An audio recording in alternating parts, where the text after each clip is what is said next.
Hi, this is Jen Rubin, editor-in-chief of The Contrarian. If it's Monday, it must be Pablo Torre. Welcome, Pablo. Then the world has once again exploded in the time it took for us to talk since last week. So glad to be here. Exactly. I am in a better mood after Saturday night than I was after Friday night. So, World Series. So, doctors come in like nobody's business, swept the series, and they get blown out by Toronto in game one. Were you surprised by this? Were you kind of expecting maybe they were going to get a little comeuppance here? What was your sense of game one?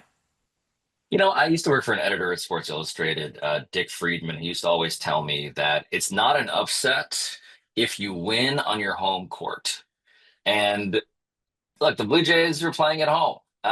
I'll give a Yeah. caveat to that truism, though, which is that dot, dot, dot, unless it's these Dodgers. Um, they're supposed to just blow out the Blue Jays. And I still, for the record, believe that they will win this series, which might be cold comfort to you.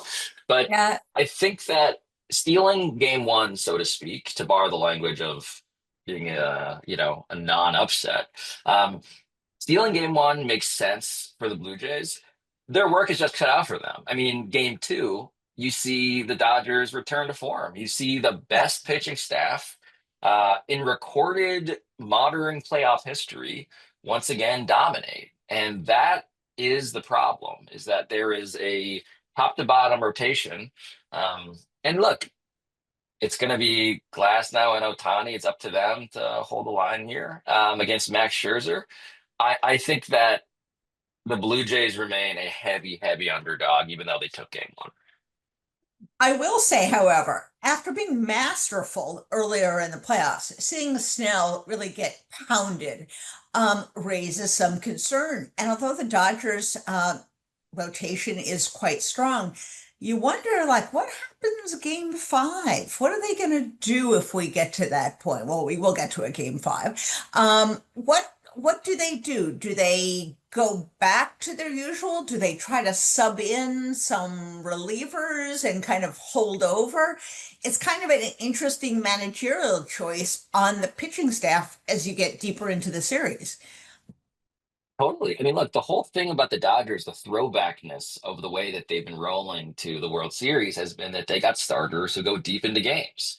And Yeah. so the whole idea of we're going to piece together our plan using what has been called in more recent years, like relief aces or openers instead of Yes. starters. The Dodgers have gone old school. They've been doing the stuff that I remember from my childhood, like these aces, these true aces. That said, the question of Otani is a fascinating one. And I think you're going to see him pitch. I think you're going to see him start because that's worked. And I would not change anything that the Dodgers have done based on the Blue Jays winning game one. But the premise of maybe using a starter as a reliever when you need to in an elimination game, the question is, of course, which and when, which pitcher and when is the elimination game? Because we've seen it before. I remember, gosh, to be ancient here for a second, I remember discovering David Price from the Rays when he was pitching against the Yankees, and he was then this young hotshot pitcher who came in relief, turned out to be an excellent starter, but they do this. Teams do this all of the time. The Dodgers have a staff in which uh, all of those candidates should be terrifying to face as like a basically like a long reliever. So it's a good problem to have. I think creativity is not yet needed because the straight ahead old school nature has been so effective. Fair enough. Are we going to see Kershaw?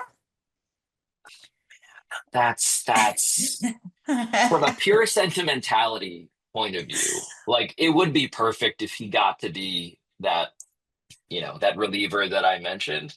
I think the reality, though, is I don't trust him in the I don't either. postseason. I don't either. I love the guy and I don't want him to pitch. Yeah, there's a whole lot of like, please be, they used to call it in basketball the human victory cigar. When the Yeah. guy is in the game, it's because you've won. And I think there's a world in which Clayton Kershaw gets to throw a couple of innings when the game is out of reach and gets his applause on the way out of Dodger Stadium. But Fair enough. high leverage. I'm not trying that. Yeah. And I think we also have to appreciate the Dodger pitching in game two. Yamamoto, once he gets into that groove, is amazing. Always takes, an inning or two to settle down, but once he is and he is zoned in, his level of focus and his variety of pitches is really remarkable. I think if it wasn't for Otani and all that he's doing, you'd get a little bit more attention on his Yeah. teammate. But it really is remarkable.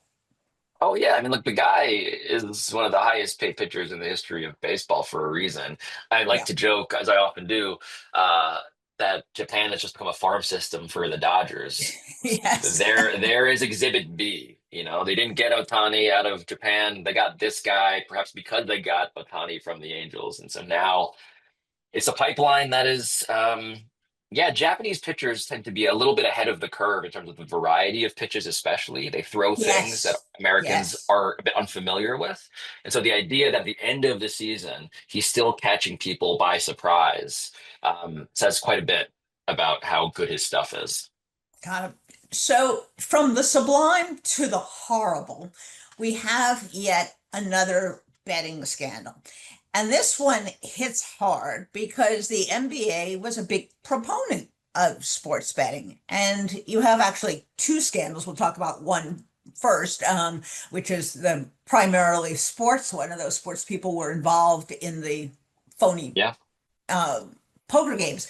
But this again is prop betting. And you have a coach, you have a player.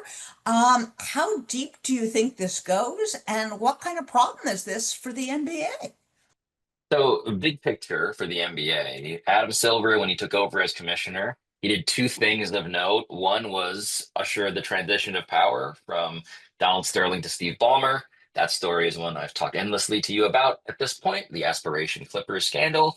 The other thing he did, though, which people maybe don't remember quite so vividly, is he wrote an op-ed in the New York Times that said that gambling needs to be legalized and regulated, and that the NBA was going to be a leader in advocating for that. No other commissioner had done that. And that was one of Adam Silver's first two major decisions. And so, what has happened since, in terms of taking the money from gambling operators, which of course now all of the sports have done following his recommendation in the New York Times, has been create an incentive structure that is really, really hard to control. And the incentives around prop betting, in which this is the instrument of choice, right? Because you don't need to, as you would back in the day, fix the outcome Right, of the game. You right. just need to get one co-conspirator, as it were, on the court to underperform so that you can take the underperformance on whatever his projected line was for rebounds or assists or any other non-point category. Even. And so that's what happened, according to these indictments. It happened with Jonte Porter, who was the player who was banned for life. That happened last year. It has happened now, allegedly, certainly with Terry Rozier, who has been, of course, the new face of this. It's been happening, according to the indictment, thanks to information fed by coaches such as Chauncey Billups, allegedly, the coach of the Blazers, as well as assistants like Damon Jones, who was working in an unofficial capacity with the Lakers, feeding allegedly information about whether LeBron James was going to play in a game so that bettors could then capitalize on the underperformance of the Lakers. So what do you do with this? The only solution that seems obvious to everybody is you figure out a way to heavily restrict prop bets such that Mhm. unders are restricted, at the very least, restricted to the biggest name players, perhaps. I Right. think I'm somebody who's in favor of legalization and regulation as well. What I think has been underweighted is the vastness of the menu being provided, which has created, Jen, legal markets for things like Jonte Porter under rebounds, which is Yes, so bizarrely arcane as to seemingly only exist for bettors to try and manipulate it. And so I think that's exactly. the conversation. Exactly. Or someone limping off the court, for example, at a certain time, going out injured. It Yes. does seem that, at least for those involved, if in fact the allegations are true and they're allegations, the league will have to come down very, very hard. These people will have to be banned by life. There'll have to be some very serious ramifications. That gets rid of the immediate problem. But as you said, Adam Silver's going to have to eat a little bit of crow, at least, in trying to pull this back, I think. Well, and it's also the question of how good does the league want to be at investigating itself. So this is another through line between the Clipper stuff I've been looking into and now this one, which I've been looking into since July.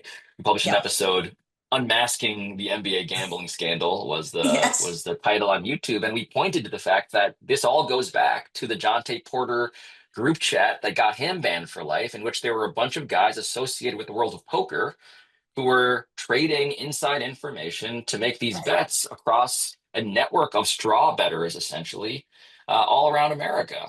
And so for the NBA, the the thing you just alluded to before, which was that Terry Rozier feigned an injury allegedly and took himself out of a game when he was with the Hornets under 10 minutes. He got out of that game.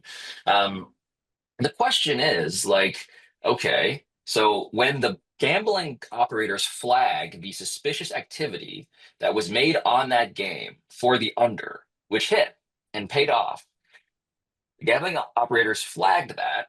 The league was informed of that. The question is, what does the league do?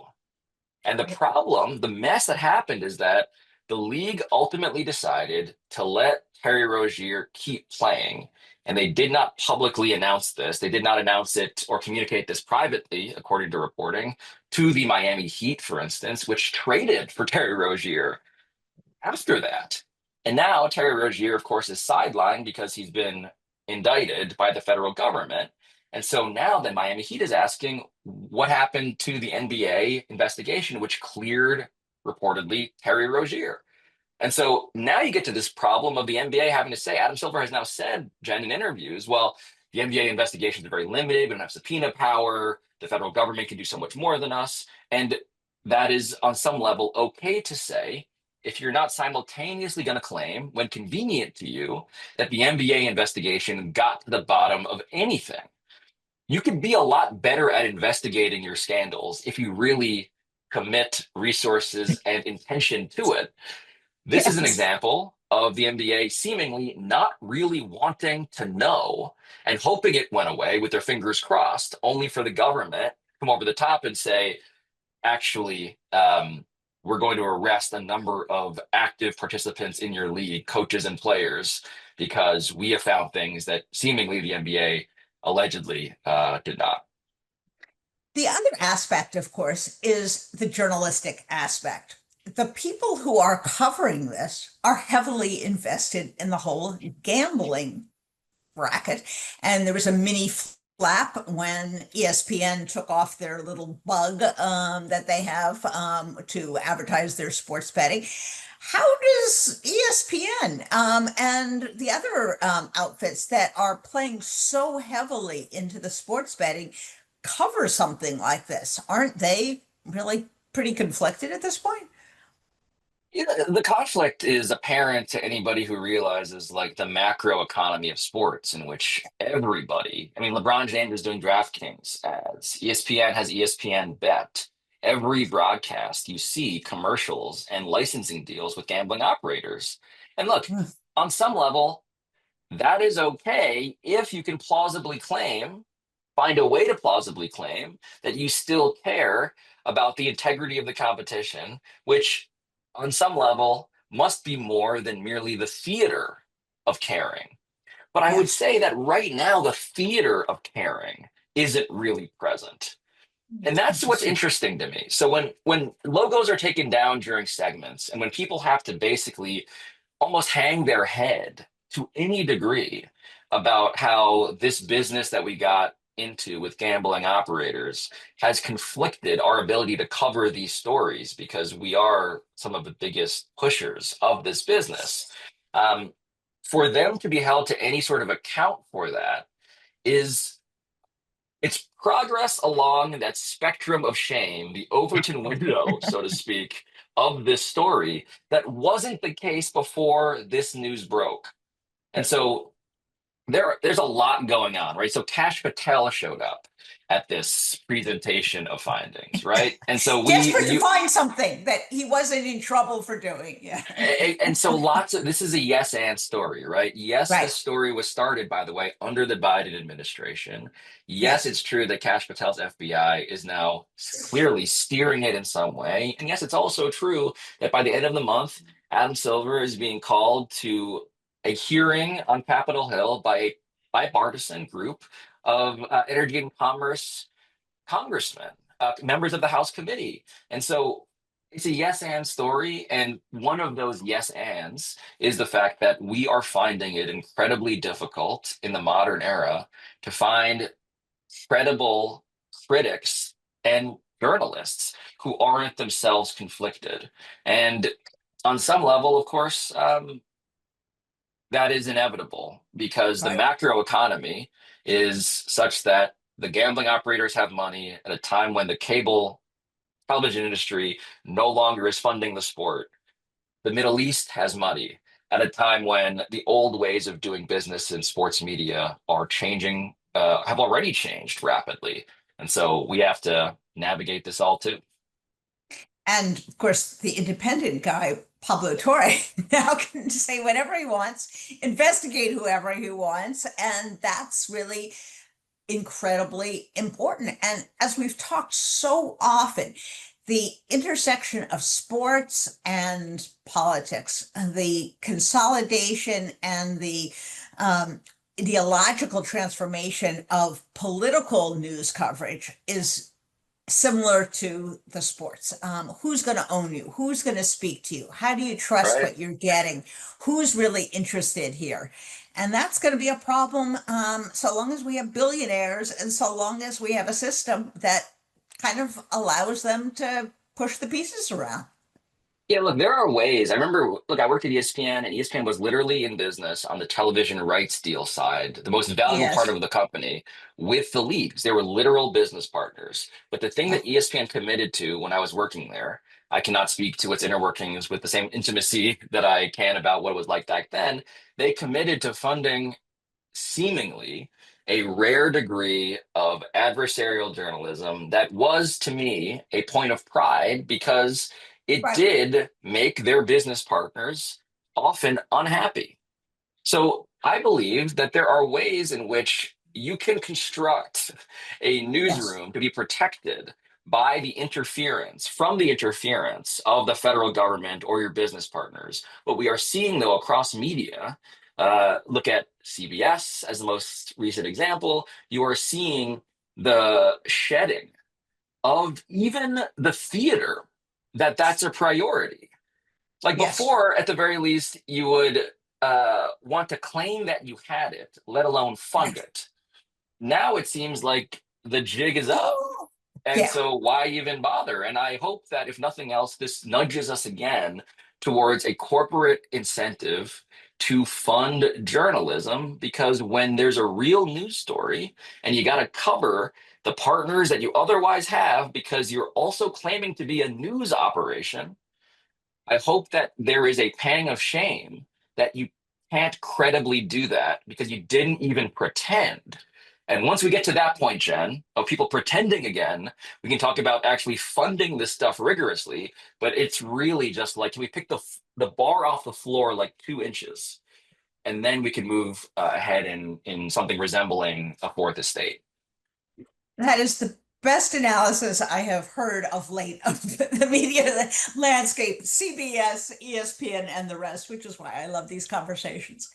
Now, from the divine to the terrible to the ridiculous, Yeah. Bill Belichick.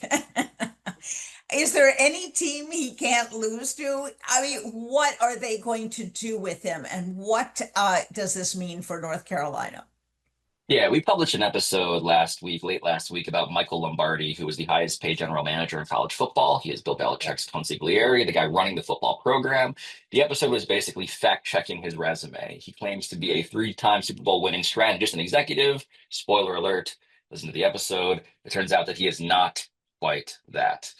That said, the reason why North Carolina has not won a game in 6 weeks and is paying Bill Belichick to be the highest paid public employee, 10 million a year in North Carolina, and the aforementioned Michael Lombardi, by the way, to be the sixth highest paid public employee in the state of North Carolina.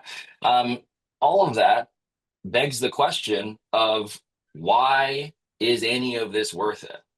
Um, so to me, from a pure what happens from here story, why is this going wrong? It's a story about a greatest of all time level football genius who has failed to pick the people to work in his program that can accommodate the deficiencies he has as a manager. The Patriots, I've never had more respect, frankly, for the people they surrounded Belichick with, such that none of Exactly. these controversies, they had scandals around like being too good or having too many competitive edges, Spygate, Deflategate, but it was never about rank incompetence. And Yes. so I think you're seeing here a bit of a case study in bureaucracy, frankly. They have a guy in Yes. charge who doesn't have the people around him to be his best self, and now his ass is being shown to the world. Like you're seeing exactly what he cannot do, and what he can't do is what the Patriots didn't want him to do, which is be in charge of the whole thing Right. anymore and not merely just the greatest coach, which is not the same job. And I think the point is so well taken, which is we've made coaches like quarterbacks into these superstar figures. And in fact, there's an army behind them. It's like those phone Yes. ads, and it is those people. You're not going to have a successful program unless you have the best offensive coordinator, unless you have the best quarterback coach, on and on and on. And again, we've seen that just because you're a big name and a big head coach, reputation doesn't mean you're gonna go there. I would also say that I think they have a little bit of a numbers problem. Now that we have had such consolidation and these conferences are so large, not everyone can win. And for all of these people to be running out paying millions and millions of dollars, a lot of them have to be wrong. So there are not as many opportunities to win your conference, to shine. So a lot more of these investments are going to go south just because of the numbers game. How many coaches can win in the SEC? Like one or maybe a second gets in the playoffs, and that's it. So I think you're going to have people, whether it's general managers, ADs, who are a lot more discerning in how they spend the money. And maybe those universities should question just how much money they're spending. You think? Yeah, yeah, exactly. The incent again, what's the story of today's conversation with you? It's a story of incentives. And Yes. in college football and college sports in general, this is a market in ways that isn't fully honest with itself Yes. about, to be clear. But you're right. Like being Bill Belichick, just that guy, that figure only goes so far. Kids want to get market value for what they do, which means that they're going to go to a place that will pay them. And now everybody can plausibly pay you if they have the right financial system behind them, which means that we're in an era of unprecedented parity in college Yes. football and therefore Exactly. unprecedented unpredictability. And the old methods, the old guard, to now draw a parallel to what we're seeing broadly in our country, um, they're in need of cabinets full of people who are actually competent. Otherwise, Yeah. you're going to see the ways in which your age old institution actually just falls apart. Exactly. And boy, isn't that the case? Or gets knocked down for a garish Or ballroom.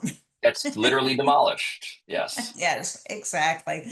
Well, we will be back next week as always. Always fun talking to you, Pablo. By next week, we'll know if the Dodgers have figured it out or not. So I will either be all in black or all in blue and white, one of the two. But I appreciate your indulgence, and I know you're still mourning the Yankees, which I was will gonna get an say, extra. I remember feeling like that. I remember those feelings of just optimism, and I am jealous that you still get to experience them. Well, my heart can still be crushed, so we will see. That's what's great about the World Series. Take care, Pablo. Have a great week. Thanks, Jen.